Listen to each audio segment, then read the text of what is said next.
What is going on, guys?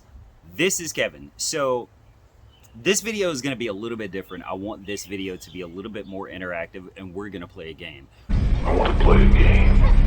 We're going to play Can You Diagnose This Car?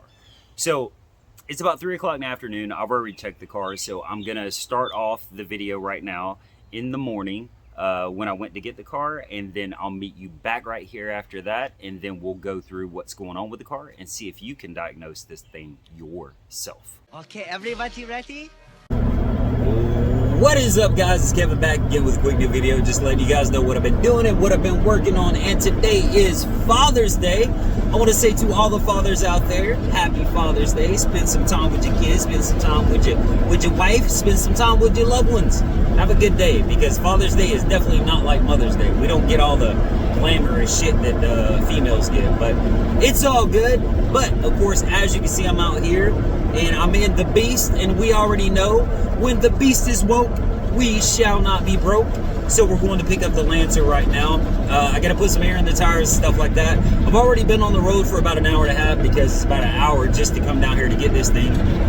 And one thing I do have to say right now about this Ram, I've had this Ram for ever since 2015, I believe. About 2015, that's when I bought this Ram and I bought that trailer.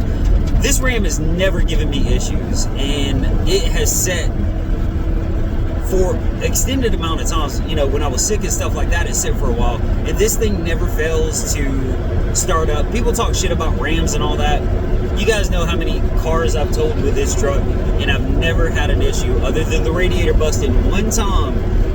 That's the only issue, and putting brakes on it, of course. But it has 257,000 miles.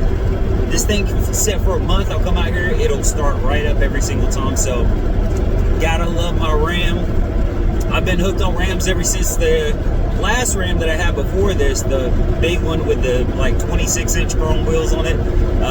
Ever since I got that Ram, I won't go Chevy or anything, because I know the problems that Chevy, and let me not even speak on Ford. But let's go get this Lancer, let's get it cleaned up and see what it looks like and figure out why it's running hot. All right, guys, we are here. We pumped the front tire up. Now we're pumping the back tire up. The car is running. I still hadn't drove it or anything like that, but you are not going to believe what I think. I think I already know what's wrong with this car, and it is not the head gasket. You're not going to believe it, but I'm not going to say anything yet. I'm going to check it out and make sure I'm right on that one. So we're going to get it loaded up.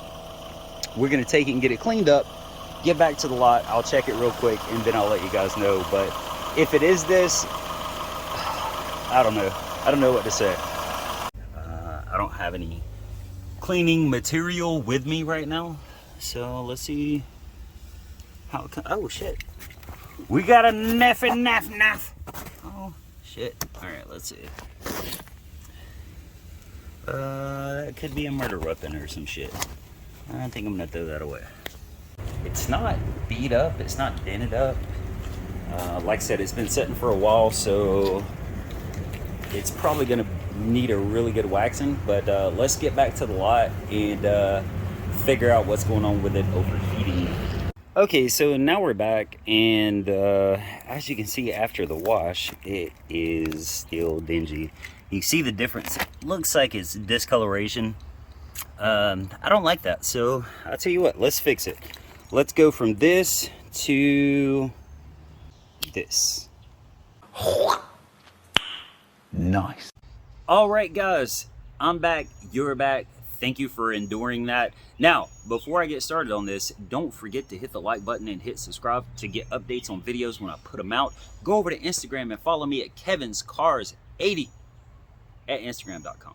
Now, let's see if you could diagnose this car based off of just what I'm going to tell you. So, we already know from yesterday, the guy said that the car was overheating and the transmission was shifting fine. The car was actually running good, but it was overheating, right? So, when I got over there to get the car, of course I had to pump up the tires. Now, I started the car, let it run for about 10 minutes. No signs of overheating. It actually went to where it was supposed to be on the gauge, and it stayed there. Now, I checked the coolant, and it was 100%. I didn't see any coolant in it, right? But I seen sludge in it. So I went to put it in drive to pull it up on the trailer. This car was popping in and out of gear. You'd put it in drive, it would pull, it would hit drive kind of hard, and then it would pull for about 2 or 3 seconds, and then it knock itself back into neutral. Now at this point I was like, oh shit, I just bought a car with a bad transmission and possibly a bad head gasket. So I got it up on the trailer, got it back over here, checked transmission fluid. It had absolutely no transmission fluid in it. Now, up until this point, it hadn't overheated, but it was bubbling out of the overflow tank. So, you know, if it was running more and more and more, possibly it was going to overheat. So I added transmission fluid to it. The transmission started shifting fine. It wasn't popping. Well, it was, you know, progressively getting better. So I drove it down the street, it shift on, got back, let it run for a second, put it back into drive, and now it was starting to slip again. So based off of that information, what would you guys think that it was? And I'm about to show you. The motor's fine. Now we check the oil here. The oil does not have any visible condensation in it. Now we're talking about the overheating issue, which we haven't seen yet, but because it's overflowing, we possibly will see it. So no condensation in there. So everything looks okay. So let's start the car. As you can see, the interior came out relatively decent. Now we start the car, it's gonna start right up.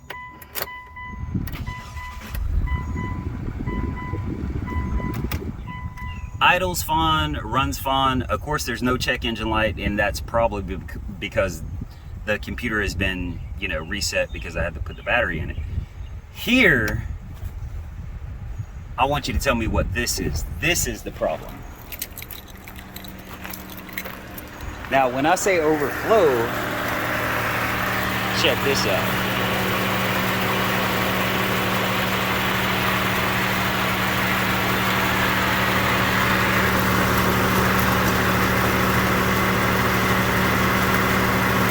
That's a lot of damage. All right, so do you guys think you know what the problem is? Do you think that it is the head gasket? That is some pretty nice looking milkshake there. Do you think it's the head gasket and the transmission is bad? Maybe torque converter, you know, maybe something going on with that? No. What if I told you that both of these problems kind of intertwine, and fixing the problem for one will fix the problem for both? What? No way. Now, as much as this does look like milkshake and Georgia red clay, this is actually transmission fluid and water.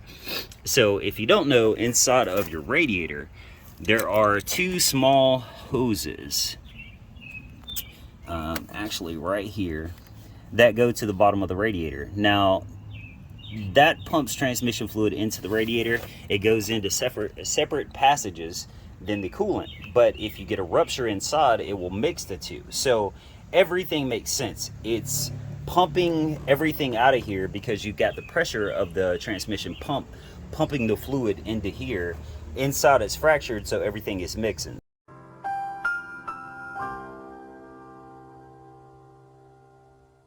What has to be fixed? Only the radiator. The radiator is the problem. So I need to change the radiator. I need to flush out the coolant system, and then I need to add transmission fluid to the level that it's supposed to be, and that's pretty much the problem. So overall, this is going to cost me about $45. I can get a radiator for about $45. So overall, it's going to cost me about $45 to fix this thing. I still got to finish doing the waxing on it. I hadn't got the sod, but I really wanted to just figure out what was going on with the motor and transmission. And this thing does run and shift on. I don't see any major issues that's going to come up with this thing. So yeah, it's definitely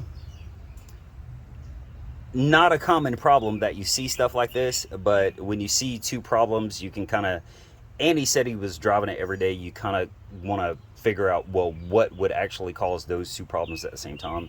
And that's what it is, a bad radiator. So yeah, that's pretty much it for the video today. I'm going to it's like I said, it's only about 3 o'clock, so I'm gonna probably finish waxing it. It is Sunday. I don't feel like driving down to Atlanta to get a radiator for it, and I can't find a Lancer radiator on Facebook anywhere close, so I'm gonna have to wait until tomorrow, get a radiator, get this thing fixed. I might start messing around with Susan, but not really sure. But that is it for the video today. Yeah, I'll talk to you guys later.